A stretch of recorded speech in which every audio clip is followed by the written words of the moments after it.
Hello everyone, thank you very much for coming to the Future of VR panel. So firstly, I would like to introduce you to the guest that will be speaking to you today. So first up we have Rob Cole from Proof Research and Development Limited. Hello. Hi everybody, how are you doing? We have Sandra Moore from, she is Community Manager and PR on Skyfront VR, which you can play out on the show floor. We have Keanu Hollingsworth, who is a VR specialist at the VR Concept, a chain of UK VR arcades. Hey guys. And we have Christopher Gray, also known as UK Rifter on YouTube. Hi, nice to see you. So, as I'm sure many of you are aware, virtual reality is a burgeoning new form of both video games, enterprise, software in general, that I believe serves not to replace standard gaming as we know it, but rather complement it, serve as sort of like a constant peripheral. While there are a lot of experiences in VR at the moment, you'll find a lot of them out there on the show floor at the moment. Really recommend you try some of them out.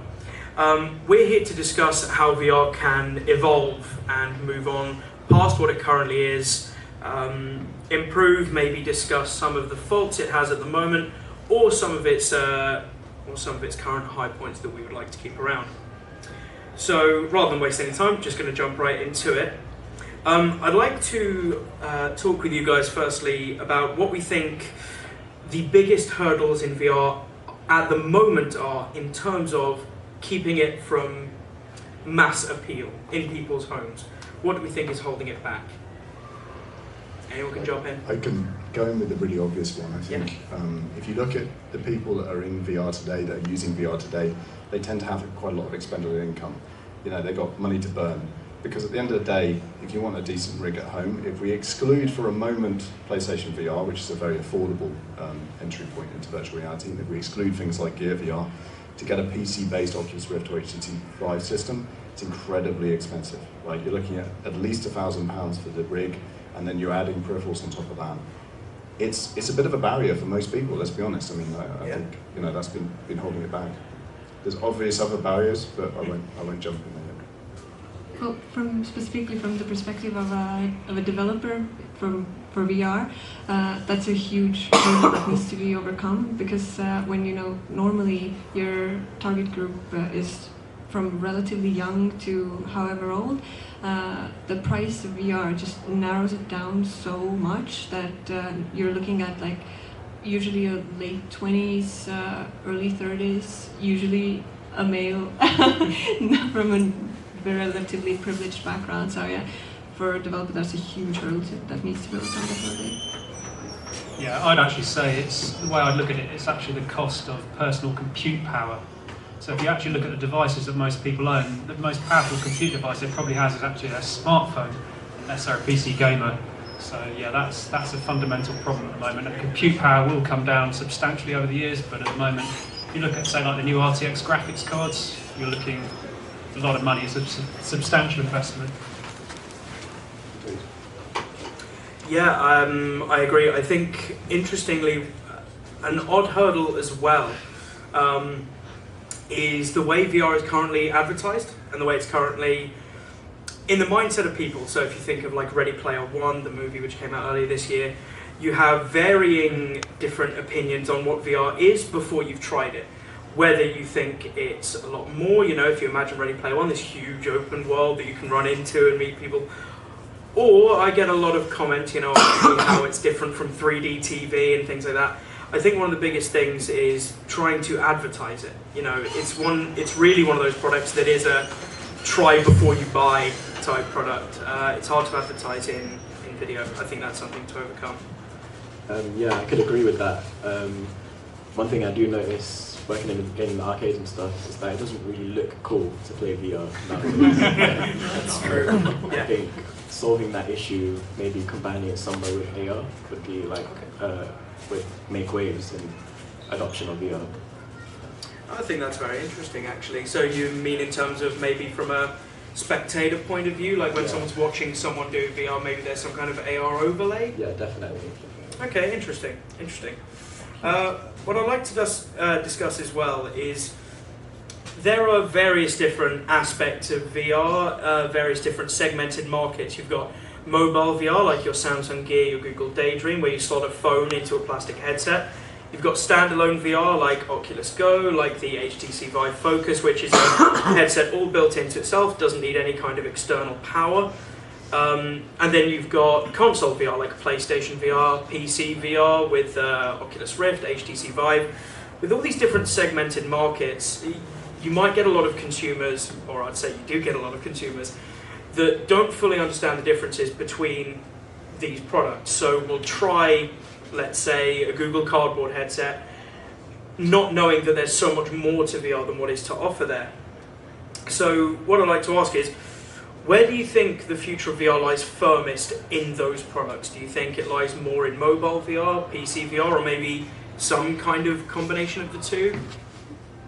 I think it would probably be something like a combination of mobile VR, like what you're going to see with the Santa Cruz product from Oculus, Yeah. a standalone headset that runs high level games. That's able to render like meshes like as you walk through them without having to have lighthouses or like. Sure. I totally agree.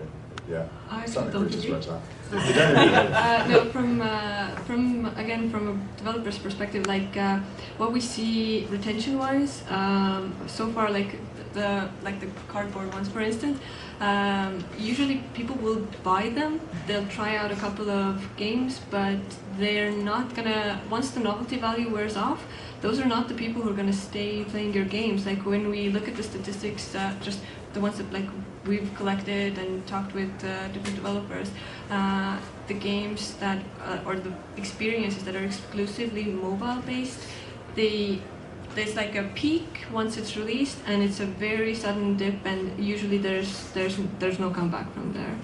Do you think that that's related to the fact that people are so much more heavily invested in a rig at home, whereas something that's effectively mobile VR is entirely passive? In the most part, things like Gear VR, that was a freebie they got with their phone, and they're like, nah, I'll try this, and then that's why it tails off, because really their enthusiasm and interest to get into that space probably wasn't ever there in the first place, in which case they had it.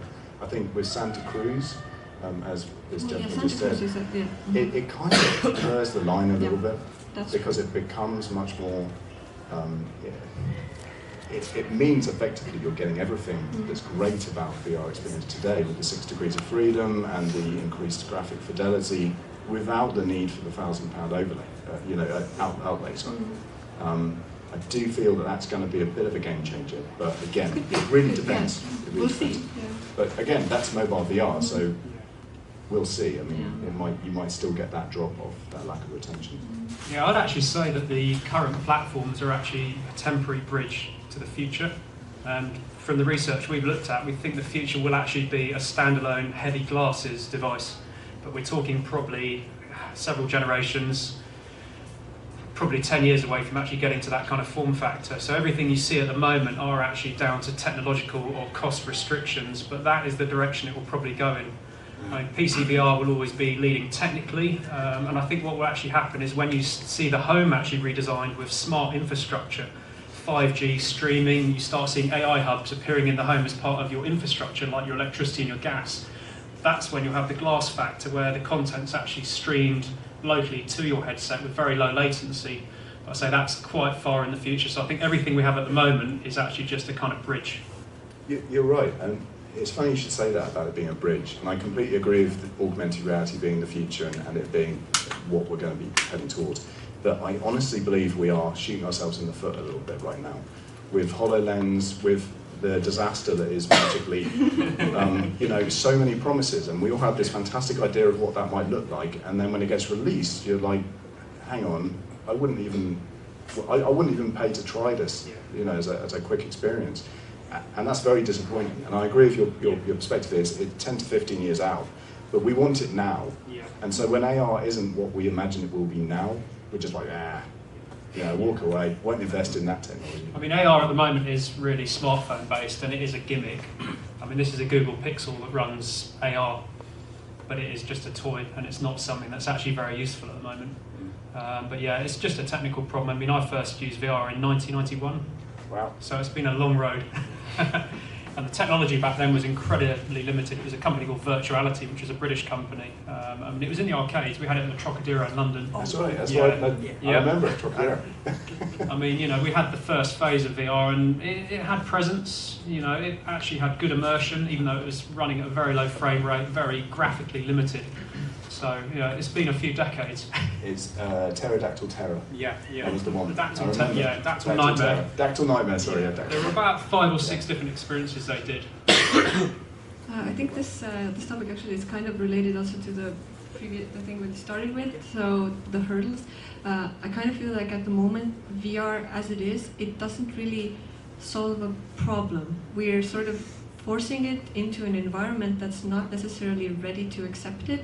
And the way you said it, like if it's part of our homes, and there it would be so much more natural because you're already used to it. It solves some sort of problems in your everyday lives, and then the gaming, the everything else, that just comes as a natural step forward. Yeah, I mean, I would like to add, actually, this is something that Gabe Newell from Valve actually said, is it's all about content. Content is king. You need to have compelling content. If you look at, say, for tonight, I think the finale of the Bodyguard show is on, and millions of people will tune in because it's compelling and they want to know what happens. In VR, you could argue at the moment there's not that much compelling content to actually get people to wear a headset, at least for several hours a day, apart from the kind of hardcore gaming niche. And I think that's when the mass market will come good, is when there is really compelling content where people have to buy headsets because they just have to do this sort of thing. So that is a bit of an issue at the moment. And I think, you know, like any industry, it's the early adopters, it's people in the room like this who are the pioneers of virtual reality and really propping up the entire industry for the future. Because if you don't invest in it, if you don't think, you know what, I'll buy a headset, I'll buy the rig, I'll buy the software, if you're not investing in those companies, they'll never get off the ground. It'll never ever happen. And so, yeah, it's a bit niche and yeah, it's a bit geeky, but, you know, we've got to do our bit, right, to kind of be the foundation of it. So. Yeah, and if you look at it at the moment, I would argue it's really people like Oculus, backed by Facebook, that are actually doing a lot of the heavy lifting in terms of content generation and hardware R&D. You can look at people like Valve. Valve are doing stuff in the background, but you don't really see that much publicly at the moment. Google seem to be kind of actually getting back into VR. We were doing some consultancy work with them about 2 years ago in London. They actually then disbanded their VR team and sort of pretty much pulled out of Daydream, leaving a skeleton crew doing maintenance updates. But they're on a hiring spree in America again now. They've just released the new 6DoF kit for the Lenovo. So it looks like they're kind of getting back into it. But you find with these big companies, it's because they know it's not ready for the mass market. So they're not going to actually invest the money in it. I completely agree. In fact, what you mentioned about VR in the home and making sense in the home, you know, what I'd like to talk about then is outside of the home, location-based VR, which we're seeing a lot pop up nowadays. You'll see a lot of places, especially across London, that are offering VR experiences to try out. There was a big one in Westfield, both in Stratford and in Shepherd's Bush with The Void, a big Star Wars experience you could do for a while that turned out to be very popular. So I'm curious, how do you think that location-based VR can continue the success it's seeing so far, or do you think it's inevitably going to dwindle no matter what happens? So I'm curious to hear your thoughts on that. I think if it stays the way it is right now, if you look at most VR arcades, it's just like booths set up with headsets in them, usually HTC Vives. They don't really have a spark to them. They're just something that anyone could really make if you had the money to set everything up. I think if it stays like that, it will dwindle because home adoption will go up and people won't want to spend the money to come out and play the same thing they can play at home.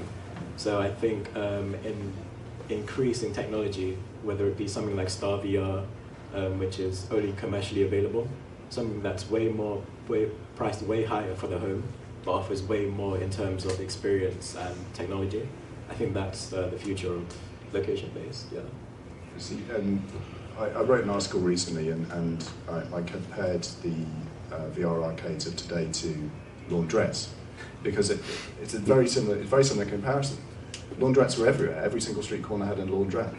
They stopped, they died overnight because appliances came out, they became affordable, and you're absolutely correct. Unless you can enhance that experience and bring something to the user that they can't have at home, be that what the Void do with the kind of, you know, the location sensing VR, all this kind of stuff. Yeah. If you can maintain that, if you can differentiate and evolve, then great. You know, because computer arcades do exist, right? You can still go to a computer arcade.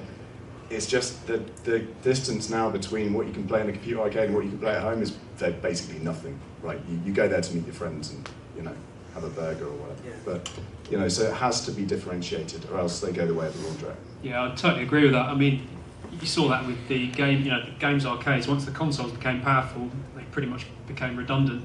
And I think if you're using consumer VR in an arcade, once mass adoption happens, they will literally become extinct, like your laundrette example. I think the Void has been very successful. I mean, in Westfield, they're putting through 120 people an hour. Wow. When they're at Stratford and then at Shepherd's Bush. But then, you know, they're using custom hardware, haptics, you've got smell, you've got heat, you've got physical props. Did anybody here get to try Secrets of the Empire at the Void? Yeah, it's pretty incredible. I didn't either. Pretty incredible. I mean, there's one bit where you get out of your shuttle, you walk across a gangplank over lava, you can smell a barbecue smell, you can feel heat. There are physical props you could actually sit on, so you would see a bench rendered in VR, and it was a case you'd actually put your hand down just to see if there was something there, and you could actually sit on it. You're having firefights against stormtroopers, you're leaning against physical walls that were rendered in VR, and the thing was room scale plus. You know, the theatre that they did it was the size of this room. And they basically used very clever kind of tricks to actually navigate you around this huge environment. So yeah, that kind of thing's got a lot of legs. I mean, that is a multi-million-dollar installation. And actually, I know this is a bit of a tangent, but if you guys have got rigs at home, if you haven't tried Unseen Diplomacy, that is basically a really brilliant trick of the mind where they make whatever space you have available feel like an arena that goes on and on and on by creating these kind of illusions with perspective. Anyway, complete tangent, but just try that Misdirection. In this direction, yeah. I'd just like to add to that. So this is what you were saying is presuming that mass adoption happens soon. But if it doesn't, I feel like what arcades should maybe consider is kind of readjusting their business model, because like if you think of a standard cinema, the cinema doesn't make money from the movies. The main money comes from selling popcorn, basically. So until we kind of have a clear perspective of when mass adoption is going to happen, hopefully it'll be soon, but until then I think like arcades, if they want to stick around, they should kind of buckle up and look through their business model and see what other things they can offer to kind of bring in the money, because I think there is a market there. Obviously we wouldn't be here if we didn't think that the market's there. So that sense, where Keanu works, VR Concept, they're doing a really good job by combining the bar experience with the VR experience, and that's a really great solution. I think also you'll see a lot more marketing-driven VR. I mean, we're seeing a lot of that in London. Last weekend I went to London Waterloo Station, and Sky VR had basically an interactive experience for the Discovery of Witches, which is a new TV show they've just launched, and you basically had an Oculus Rift. It's a completely free experience in a big play space. I've seen a lot of that kind of stuff. Samsung did their recent thing at Westfield. Yes, yeah, which actually you can still check out if you're ever in Shepherd's Bush in West London. Yeah, essentially this demo, they've got a Galaxy Note 9 in a Gear VR headset. You're on this seat. They call it a 4D experience. So as you go through this sort of like race, the car's moving about, it's synced up with the headset's movements, and so it's physically moving your body in the right direction. So it kind of feels more like you're actually there in this vehicle. Yeah, and the other thing that I'm starting to see a lot more of is kind of immersive theatre. There was a really good experience in London this summer called Somni, which was all about the power of sleep. And that was a mixture of using live theatre actors with VR headsets in a massive warehouse space. It ran for about an hour. So that kind of thing, that's got some proper mileage, because you can't do that at home. It's just like the Void. Yeah, I also think like content-specific like things will be generated as well. Like if you take, for example, Beat Saber, they've now got like standalone Beat Saber arcade like kind of booths with the headset and the controllers and everything. I think specific things like that will be what drives like location-based gaming, like escape rooms if one becomes very popular. you wouldn't really do that in the comfort of your own house. You'd go with a big group to a location. Yeah, multiplayer as well. That's a massive one. Yeah. I've tried some of the systems that use OptiTrack, where you can literally have warehouse scale, you know, with a dozen players in it. That kind of stuff's incredible. Obviously, again, you can't do that at home. And these, I mean, you see these guys, they have like existing businesses and they are screaming out to be converted into some kind of virtual augmented reality experience. And the one that always gets me every time I see it are the kind of laser tag places, right? Almost every town has a laser tag thing and kids go there for parties. That is just absolutely screaming out for a clever developer to come in and map the environment and create an experience. And yeah, it's a big investment for these guys, but immediately you've got something that is out of this world compared to just hiding behind cardboard walls and shooting at children, which is my hobby. I have children. I don't discriminate. I have children. I'm allowed to go, so it's fine. You know, it's interesting. During that one there, pricing came up quite a lot, not just in terms of experiences, but also we spoke earlier about prices of entry into VR headsets, PCs, etc. So what I'm curious to talk about is the actual pricing of VR software, because there's something really interesting going on in the VR gaming industry at the moment with pricing, and I'm worried it's going to sort of follow in the steps of mobile gaming. And what I mean by that is mobile gaming had what we kind of call the race to the bottom. You know, for a while it was sort of acceptable that games might be a certain price on mobile, and eventually they started getting lower and lower, till everyone started competing to becoming one of the cheapest games on the market, until eventually almost everything was free. And they had to, and suddenly free-to-play was born with microtransactions and DLCs, etc.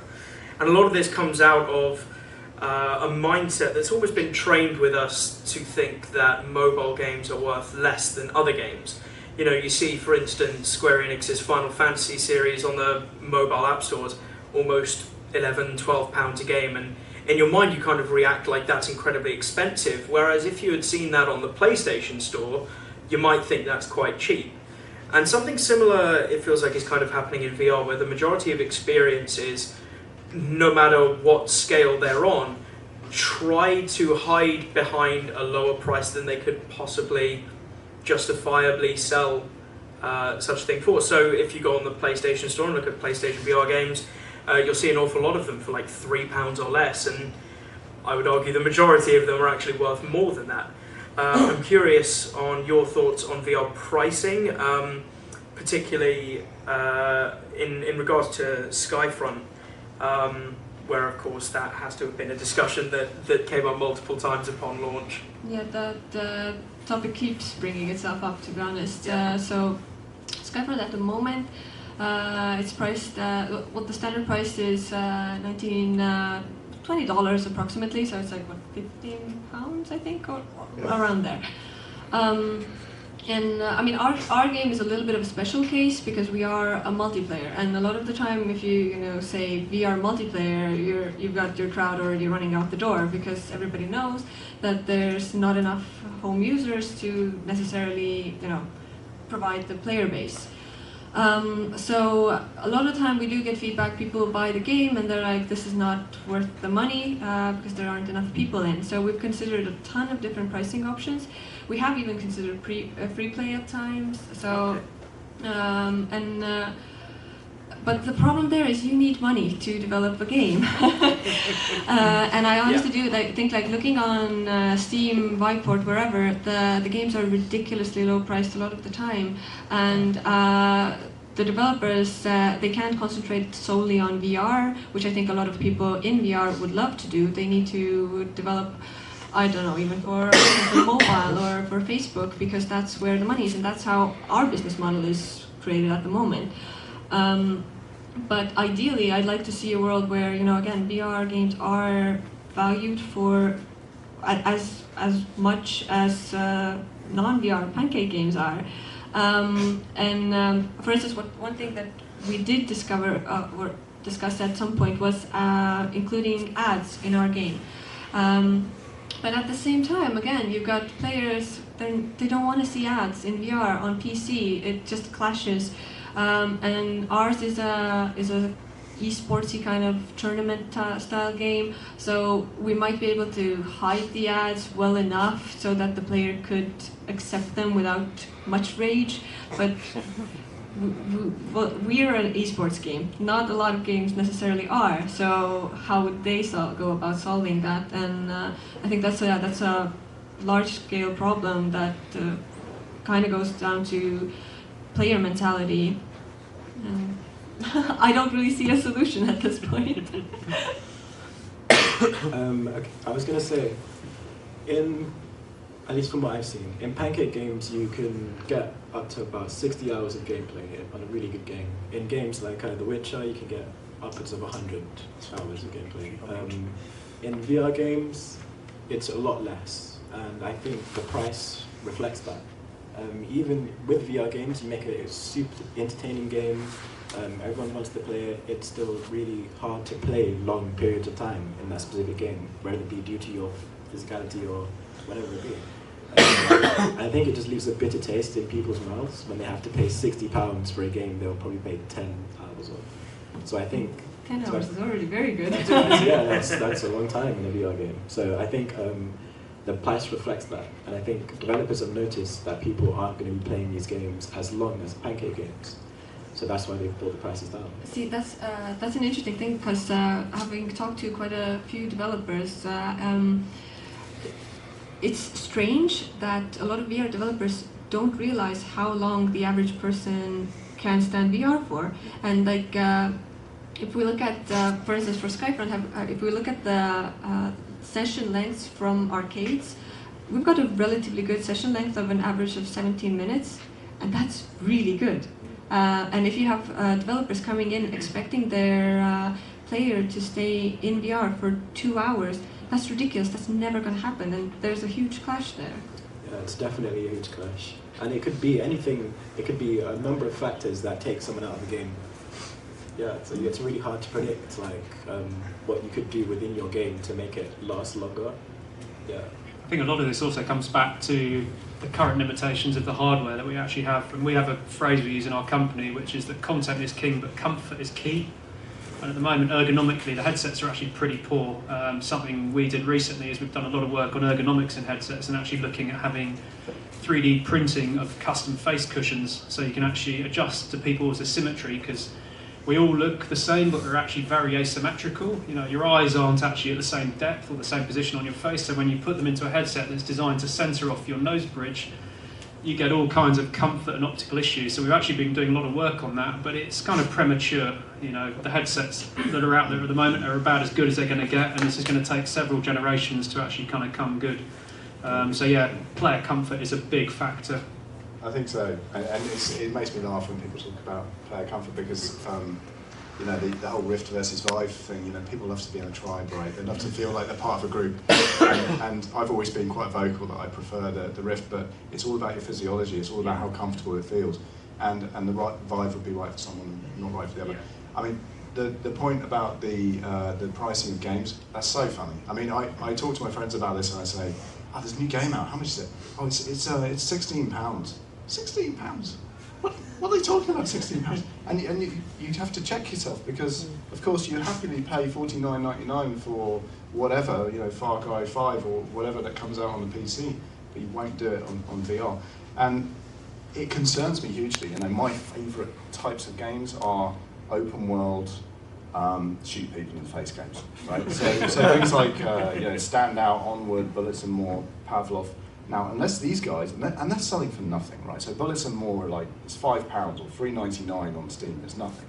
Right, so how are these guys funding their service, right? How are they running the VoIP system? How are they keeping this thing afloat? And of course the answer is they're not, right? They're making a bit of they're scooping as much money as they can very quickly, and then it'll die.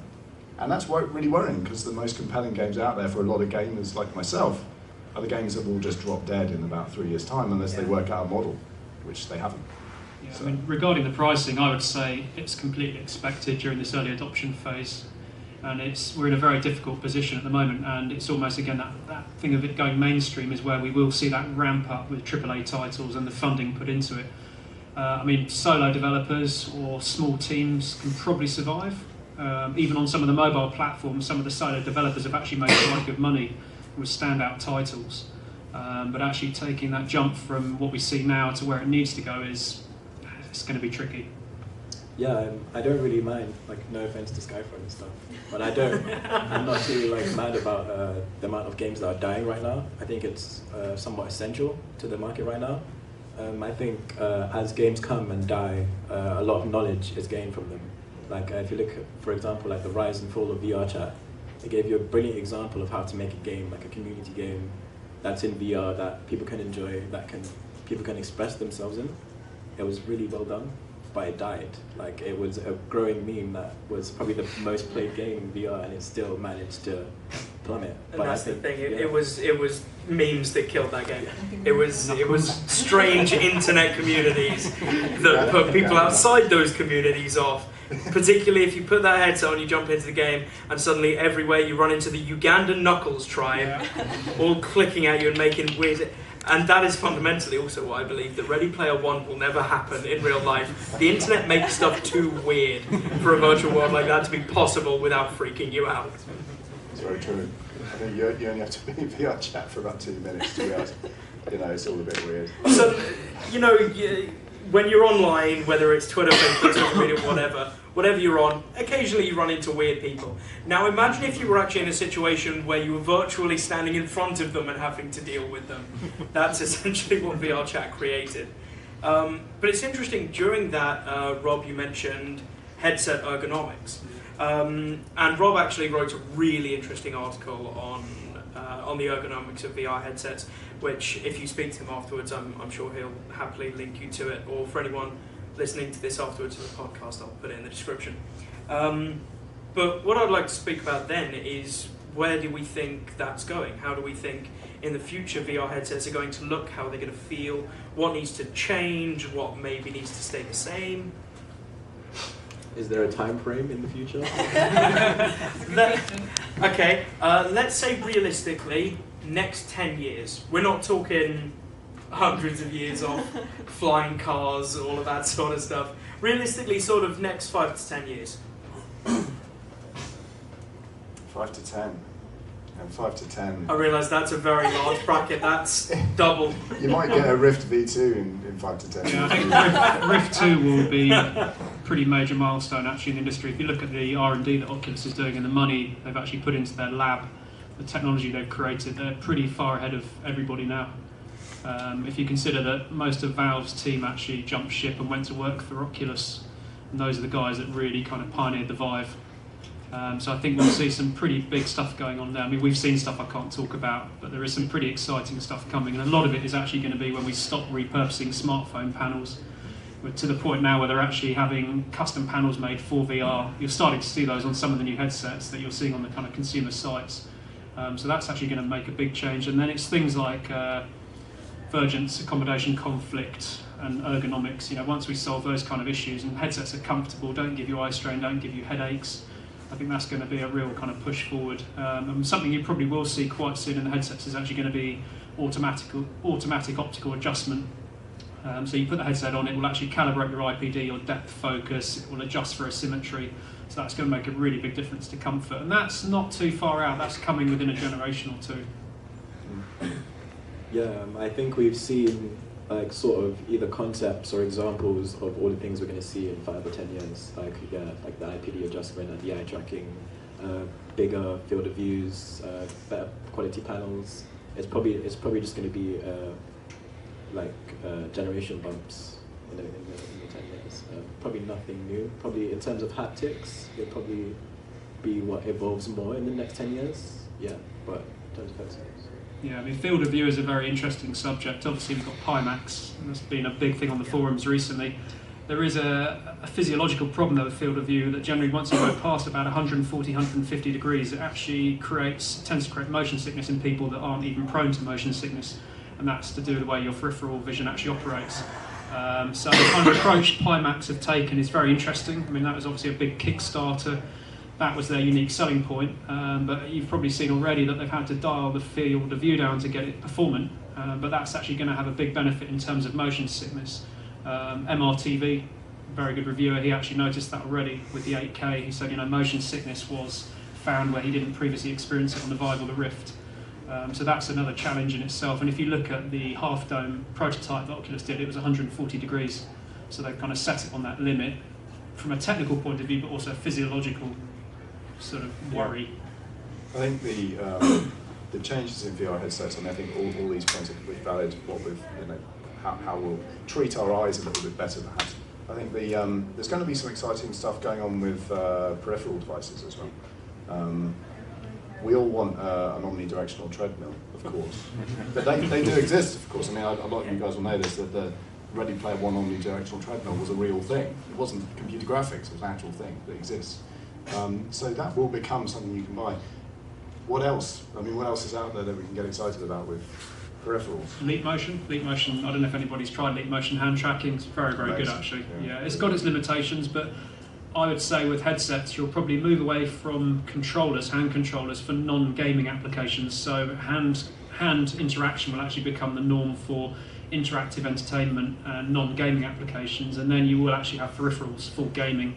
I mean, a great example is the aim controller on the PSVR. If you play Farpoint with that, it completely changes the game. So I think you'll actually see more customization like that, people buying peripherals specifically for gaming, and that's something we've looked at, is actually customizing hand controllers. Because again, like the face, the hands are very unique to each individual.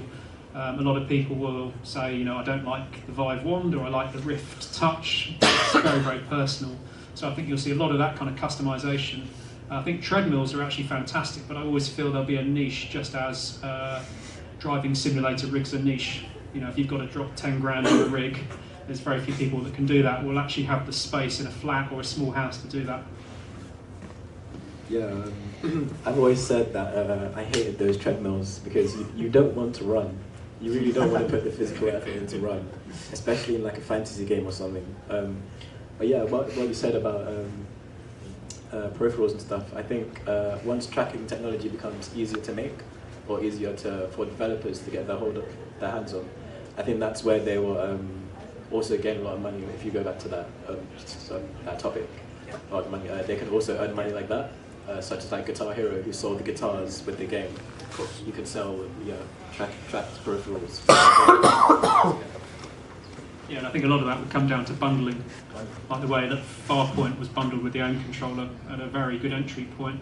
I think you'll see that with Valve's Knuckles. There is a lot of talk in the industry that they're going to be bundled with a headset, as well as sold alone, probably with software experiences, hopefully from Valve. I won't say the number 3 because that upsets a lot of people. They don't make third games. Interesting. So, in fact, on that topic of games, getting bigger, and particularly not wanting to use treadmill to traverse an open world, I agree. But hey, instead of treadmills, we're getting cyber shoes. Maybe have you tried the cyber shoes? Those things. That's an option. Yeah, that's possible. I think an interesting use case, particularly in the home. But I'm curious then, outside of hardware, how do we think software in VR will evolve over time? What do we think is currently holding games back in VR? What do we think they might look like 5 years down the line? I think if Steam becomes, they evolve into an even bigger giant in the gaming industry, I think something like Steam OS will be essential to gaming in VR, having an operating system that works solely just for the VR interaction. And I think that's what's holding it back right now. Having Windows and all the stuff that they try and do, and there's a bunch of other processes, and nothing's optimized really properly. So yeah, I think a good VR-based operating system is what's holding it back. I think either VR needs to be less demanding, or computer tech needs to evolve faster and become cheaper, because from our game development experience, our game looks technically like a 10-year-old pancake game, just because you can't, if you put in all the poly count, all the objects that you'd want to make the game actually visually as appealing as 2D games are, there's no computer that can run that, and we run into that problem just when we were releasing our most recent level, that we had to tone it down significantly, just because even like the most powerful MSI computers just wouldn't run it. That's it. For context, when we refer to pancake games, we're just talking about non-VR games, just standard TV games. Just figured I should give some context when we refer to pancake games. It's a disparaging term. Yeah. I would actually say, I'd actually even say, for VR to succeed, it needs to move away from games, actually, because gaming is often where the early adoption happens, because we've got a lot of people that spend a lot of money on hardware and software. But I would actually say it's really going to become immersive, interactive entertainment, social experiences, well-being, mental health applications. There's a massive market for it out there, which is much bigger than the gaming market. And I think actually once the devices become frictionless to use, where it's, if, say for example, the heavy sunglasses format, you put it on and it works, just as you sit down in front of your HD TV, you turn it on and it works and you can enjoy your compelling content. I think it's actually when we move away from shooting things, which is very enjoyable, and we actually have a lot more to do, it will actually give us a proper use case, and that's where it will become what it really can be. What I've seen from that perspective, I absolutely 100% agree with that, but VR being as in its infancy as it is, I've noticed that people who, you know, they know the solutions in VR, they can't necessarily come in contact with the problems. So I've talked to, for instance, people who specialize in neurosciences, like people looking to find a cure for Alzheimer's, and they have these problems that potentially could be solved by VR, and now these people are finally slowly kind of coming together. But I kind of think we need to educate the next generation, where even already in the university education, these two sciences are combined, so that, again, large-scale implementation can happen. Yeah, I mean, So I do agree. I think I suppose there's two different ways to look at it. You can look at it from the perspective of what will bring greater adoption to VR. I mean, I think a lot of what we're talking about are still quite niche, but incredibly important. Like the mental health aspect of it. I remember even with the DK1 days, the very first prototypes that were being handed out, there were mental health applications being devised to help with anxiety. Actually, ironically, one of them was sitting on stage doing a talk, which I actually tried because I really hate talking in front of people. And I sat in that for ages to teach me to get over sitting in front of people on stage, and it actually worked really, really well. And there's so many niches out there that VR applies to so brilliantly. And education is one of them you mentioned. That's just absolutely perfect. Children, they learn, of course, by listening, but they remember by actually doing, right? My children know all the planets in the solar system for one reason. It's because they've been there. They've flown around, they've landed on moons, they've looked around, they've seen the soil. That's much more memorable than opening a book and remembering. So there's so many different areas and industries that it will touch on. I think it's really important that it does. Yeah, I mean that's. I know you mentioned AR earlier, HoloLens. I mean that's actually had large adoption in industry. There's over 50,000 HoloLens units out there actually being used by large corporate companies, mainly for training. It's the idea you can send a technician to a remote site and they can actually upload plans into the headset and then actually repair a machine without having prior knowledge of it. So there's massive use cases for this technology as it comes to the mass market. So we've just got a couple of minutes left. So the last thing I'd like to ask you guys, so there are various people in the room right now, I'm sure some of which own some kind of VR device and some of which don't. And same goes for anyone listening afterwards. So for anyone in the room who maybe hasn't taken the dive into VR yet, what would you suggest be their starting point? Would you suggest maybe they wait for something in the future, or jump in now with something like Oculus Go, PlayStation VR, go full on with a Rift or Vive? What would you say? That's a really good question, because it comes back to the original point, which is it's almost impossible to sell VR because nobody will give you a demo free of charge. Yeah. You've got to go to an arcade to actually try out a Vive or a Rift to know which one actually suits your face, or you have a friend who's got one that you can go and say, can have a go. To be honest, I would recommend anybody that enjoys gaming, VR is just a no-brainer, absolute no-brainer. Even if you only find one title or two titles that are fantastic and you enjoy in VR, that's all you need. The fact there's 1,000 others out there doesn't matter. In reality, I love VR and I play thousands of titles, but in reality, day to day, I play maybe 3 that I love and I keep going back to. But that's all you need, right? You can justify it. It's such an incredible technology. You can justify it with 1 or 2 titles. Amazing. Yeah, I completely agree with that. It takes like one situation or like one game you're playing, and you'll look back on that situation or that whatever happened, and you'll just be like, yeah, it was totally worth it, like 100%. If you manage to get a chance to try it, sure. A while back there was a list on Vive's website of places you can go and try it. There's always people in the community that will probably give it to you a try or something. If not, VR arcades, go there and try them out. Don't really take mobile virtual reality as what it is right now. It's very weak in terms of like the full power you can get today. Also, PlayStation VR is very good, but also weak in comparison to the PC VR. Yeah, if we're looking at experiences that currently exist, so as we discussed earlier, so since it's really, really difficult to convey the experience of VR on a 2D screen, I think everybody should at least give it a go, and that says it is a no-brainer, just give it a go. And we all know motion sickness is still a thing due to several reasons, so you might experience motion sickness, but hey, you'll at least have the experience, and you make a conscious decision whether VR is for you or not. And Keanu mentioned community, and I honestly think that's, at the moment in this early adopter phase, that's a huge thing, yeah. And every single person I've met within the VR community, they're the sweetest, like, nicest people, and everybody is so happy to meet another person who is equally as enthusiastic about VR, and I think everybody. It's a cult. Join it. But yeah, it's totally a good cult. I would say the best way to actually try it out is to go to a good, competent arcade, or location-based. Go to an event, promo, where someone's actually running a proper system with a really good experience.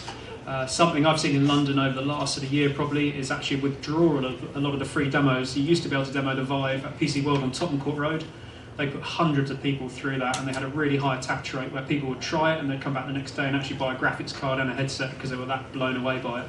And that was Space Pirate Trainer, Tilt Brush and Job Simulator. Those were the 3 classics they put people through. Again, with the Rift, it's actually quite hard to demo at the moment. There's not that many people that are demoing it, so the best thing is find a good arcade, go to an event if you see one popping up. I mean, in London we've got Rain Dance next month, and they're doing a whole VR weekend. I think they've still got tickets left, and they've got about 30 different experiences you can try. BBC have just done an incredible virtual reality experience of the Blitz, and they've also done one basically about World War I called No Letters to Be Written. So there's a lot of stuff out there if you actually look around, and it's done really well, so that would be a good way of doing it. Yeah, and I would say also if you've been thinking about budgets, so in that situation, if you decide VR's for you and you've got the money, I would say go for the full PC setup. Rift or Vive, that's personal preference. But if you're on more of a budget and you already have a PlayStation 4, I think PSVR is a no-brainer at its current $199 price. Pick that up, firewall with an aim controller. You'll have a great time. Thank you very much, everyone, for coming today. There are a bunch of awesome VR games over on the show floor that you should go check out, one of which is Skyfront VR. I recommend going and checking out in the EGX Res area. So if we could give all the panelists a round of applause, that would be great. Thank you very much. And thank you very much for coming. Thank you.